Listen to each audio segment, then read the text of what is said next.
At the Rhenish Open-Air Museum in Kommern, farmhouses from across the region have been reassembled and grouped by their landscape of origin. In the Eifel village stands the house from Bodenbach near Adenau, its southwest wall wrapped in a thick coat of straw to shield the timber frame from wind and rain. Nearby, a corner-shaped farmstead originally moved here from Scheuerheck near Münstereifel sits across the open courtyard. On the packed dirt of that courtyard, 3 museum craftsmen have gathered around a low pile of dirt and straw, working it over with a shovel and a pitchfork before the day's task begins. They are preparing to give this second house the same weather protection, following the same pattern, using materials that were once easy to find on any working farm: clay, straw, and water. The timber panels on this gable wall have already begun to crumble, worn down over the years by storm, frost, and driving rain. 2 of the men cross to the side of the building, where a long wooden ladder waits against the wall next to a metal barrel. One man scrapes at the old wall surface with a long-handled tool, while the other steadies the ladder, and together they lift it into place against the timber. Before any weatherproof straw covering can go on, the surface underneath has to be built up first. At the corner post of the oak frame, one man holds a rough wooden pole upright, while the other drives nails through it, roughly 3 centimeters thick, closing off the side and keeping wind from working its way in behind the future cladding. Above the front door, a beam carries the year 1711. From this early period, almost nothing survives to tell us exactly how the walls of Eifel farmhouses were once finished. In a metal barrel nearby, the clay-straw mixture is already prepared and waiting.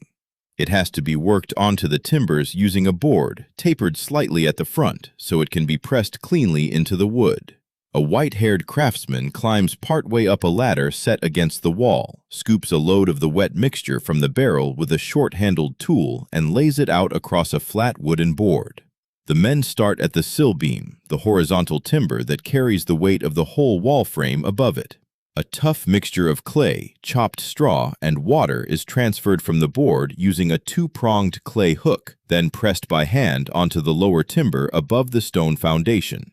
Panel by panel, the diagonal braces, horizontal rails, and vertical posts are coated one after another with this clay mortar, worked in firmly with the wooden float and smoothed into every crevice, forming the base layer that everything else will grip onto.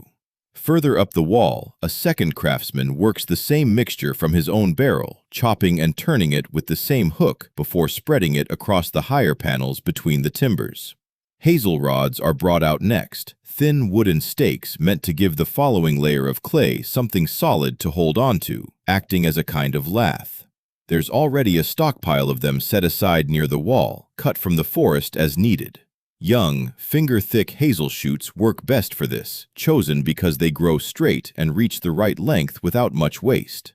2 men measure and cut the rods to size against a wooden post using a small hand axe, then kneel at the base of the wall and position them across the fresh clay on the sill beam, one holding the rod steady while the other drives a nail through it into the timber underneath. More rods follow, some laid horizontal across the middle rail, others set vertical along the studs, each one measured, trimmed, and hammered into place in turn. Once the first hazel rod is secured at the corner, a second is nailed just above it, and the white-haired craftsman steps back to check the row before building the lattice upward, section by section, until the wall is ready for the next coat of clay to be worked over the rods to the same thickness as the timber itself.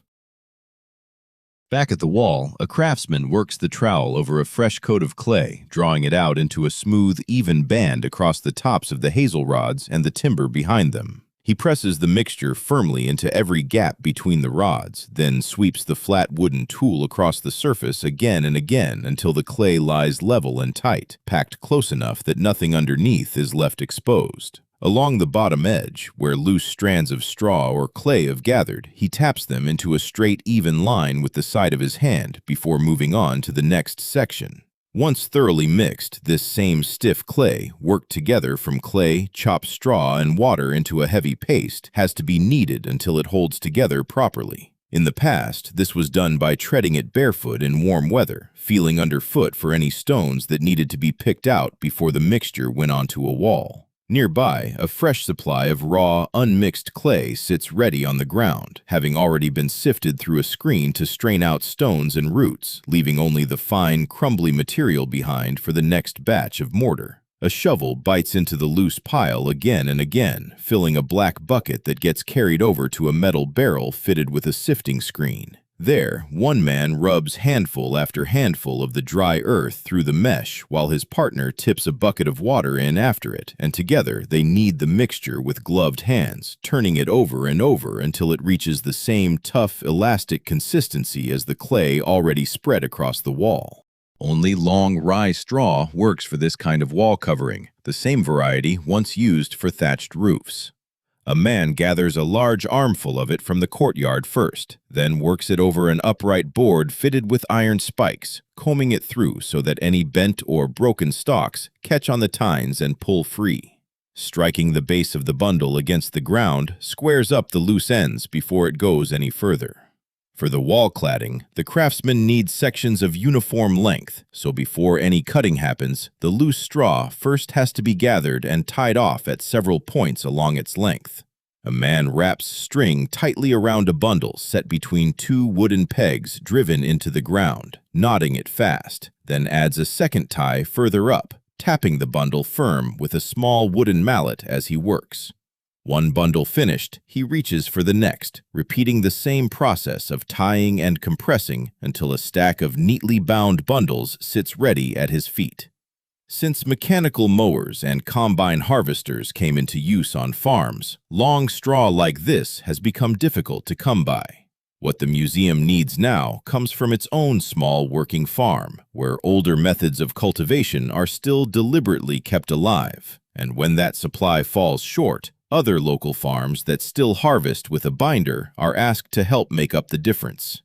Two men carry the bound bundles over to a long-armed lever knife, a chaff cutter, and feed them one at a time into its blade. One pushes the bundle forward while the other hauls down hard on the heavy lever, slicing clean through the straw in one motion.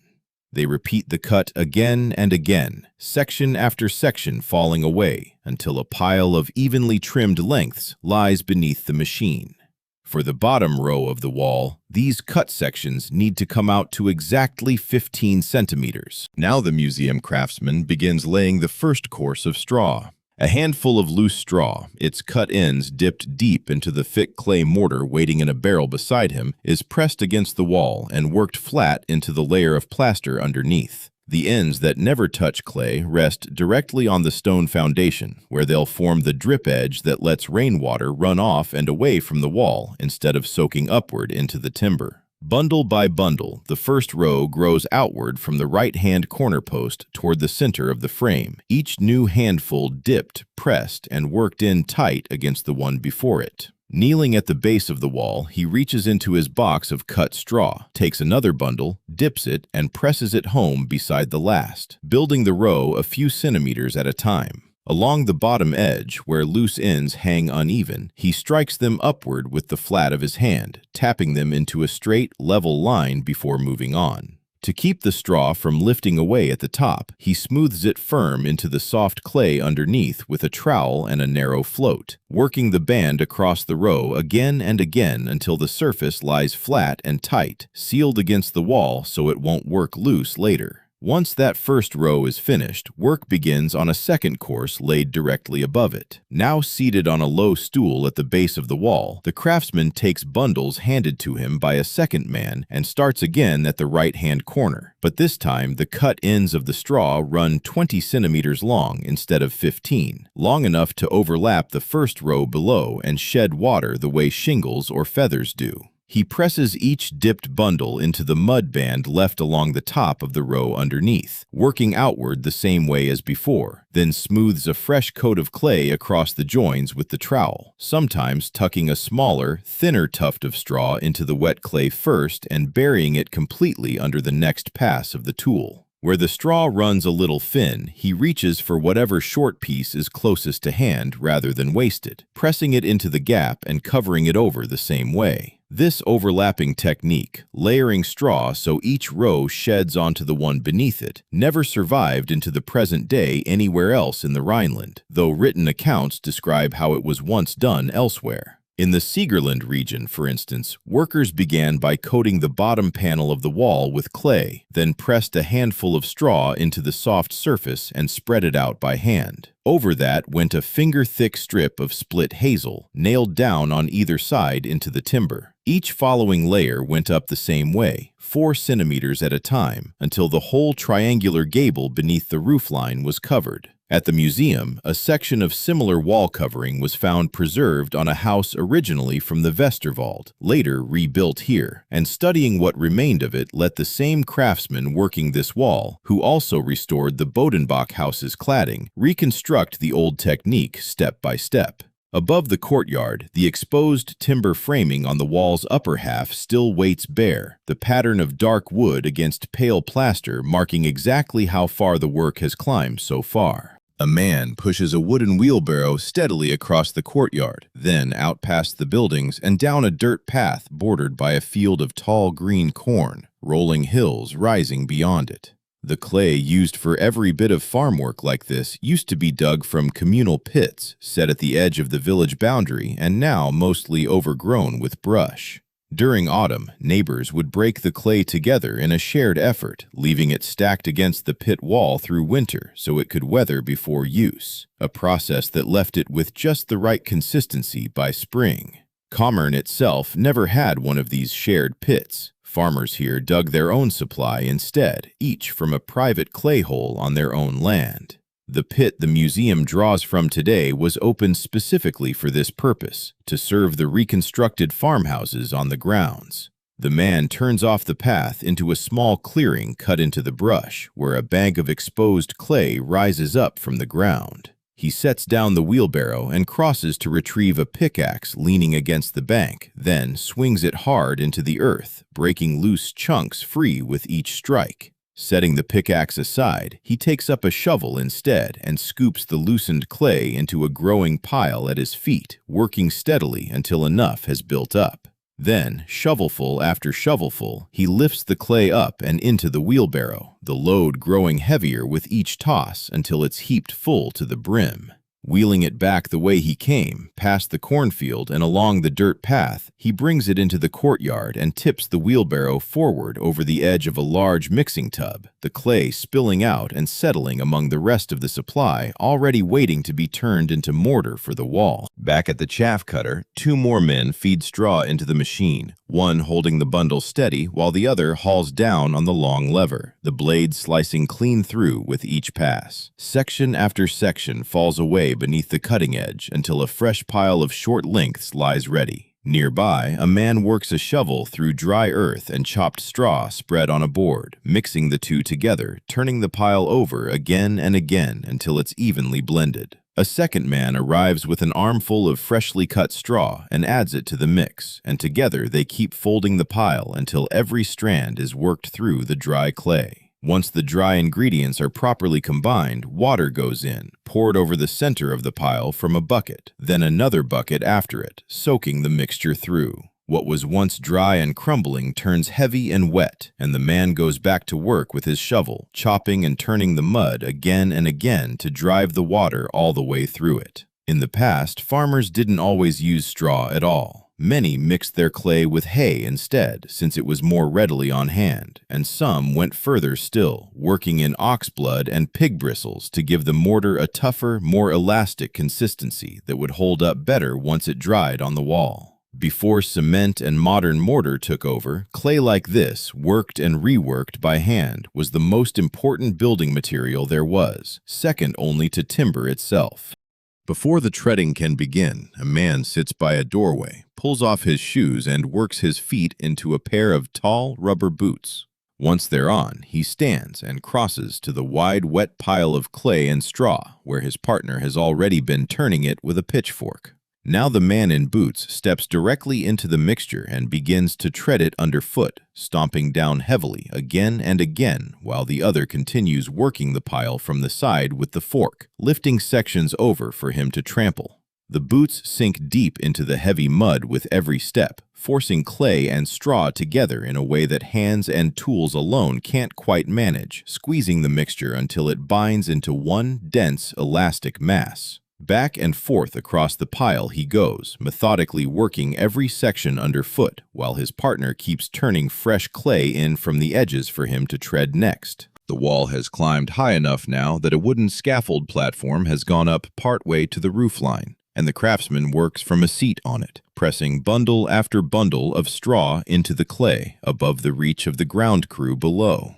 He presses one bundle in, then another beside it, before drawing the trowel across their tops in a smooth horizontal band, packing the clay in tight and sealing the row against the wall the same way he did lower down. Section by section, he works the trowel along, smoothing and pressing until the band lies flat and even, the clay packed firm enough that nothing beneath shows through. Once that stretch is sealed, he reaches for another handful of clay and spreads a fresh patch above it, preparing the surface for the next row of straw before it has a chance to dry. Straw comes next, dipped into a bucket balanced beside him on the platform, the cut ends coated thick with clay before he presses the bundle home just above the row he's already finished. He spreads it slightly with his fingers so it lies flat rather than clumped, then reaches for a second bundle, this one left dry, and presses it in beside the first, letting it overlap the row below the way every course before it has. Where the gap between bundles runs thin, he tucks in a smaller, undipped tuft of straw and covers it completely with the next pass of the trowel, smoothing the mud until the seam disappears. Along the bottom of each new row, he taps the loose ends level with the side of his hand, striking upward again and again until they form a straight, even line before he moves on to the next stretch of wall. Below him, the lower half of the gable is now almost entirely hidden beneath thick, overlapping layers of straw, each row shingled over the last, while above his head, the bare timber frame still waits, marking exactly how much climbing the work still has left to do. Straw wasn't the only durable option craftsmen once reached for to protect a weather wall. The simplest method of all was plain wood, boards nailed flat across the exposed side of the building. Some houses instead used wooden shingles for their cladding, the same kind that went up on roofs. In the Hunsrück, a different solution survives even today, slate hung directly on the wall face, tile by tile. And in Kollgrat, in the Eifel, an unusual technique once used long-stemmed moss instead of any of these. Stalks, 20 to 25 centimeters long, pressed root end up into wet clay, layered so each overlapped the next like scales on a fish, forming a weatherproof surface all its own out of nothing but a plant gathered from the surrounding hillsides.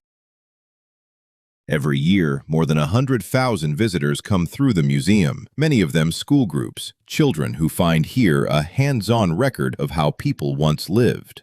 A class arrives now, walking together across the courtyard toward a craftsman standing beside a pile of prepared clay, leaning on his pitchfork as they gather in a loose semicircle around him. He begins explaining the process, then lifts a forkful of clay and straw up for the children to get a closer look, before swapping to a shovel and turning the heavy pile over to show them how it's mixed. Behind him, up on the scaffold, the other craftsman keeps working through the explanation, pressing another bundle of straw into place, undisturbed by the visiting group.